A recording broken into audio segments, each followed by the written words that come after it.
Okay, so in order to understand this court case and why it's super important, we need to know exactly what it was and what was being decided by it.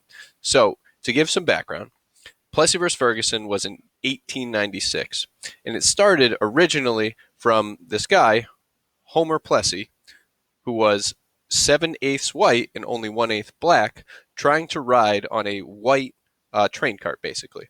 And this was illegal in the state of Louisiana due to segregation laws. Now, the laws there basically said that as long as the quality of the white versus black carts and anything really were the same, then they were allowed. This idea of separate but equal. Now, Plessy wanted to sit in the white car, so he did so. He ended up getting arrested, and he goes to court for it.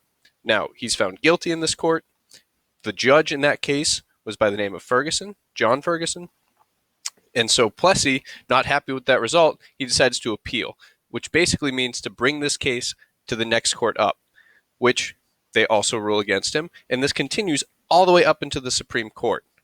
Now, what ends up happening in the Supreme Court is that, as we know, that there are 9 justices, that they make a decision about whether or not this law is constitutional. So in this case in particular, the law being, should Louisiana, and by extension every other state, be able to make these segregation laws?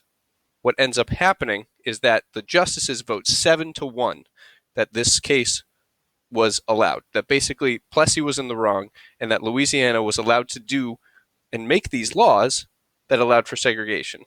With the reason being is that they didn't find that it violated the 14th Amendment, which hopefully we remember from earlier this week, made it so that all former slaves were now citizens. Okay, so as you move forward, you're going to read 2 sides of this case. You're going to read one from one of the main judges that ruled in the 7 side, on the majority, and then you'll read the reasons for the one dissenting, the one person that was against the rest of the justices. The idea here is we're going to look at what their points of view were, why they chose to make the decisions that they did, and then ultimately, like, how that's going to impact later on, which we'll touch on that as we move forward. Okay? So, I know I said it in the last video.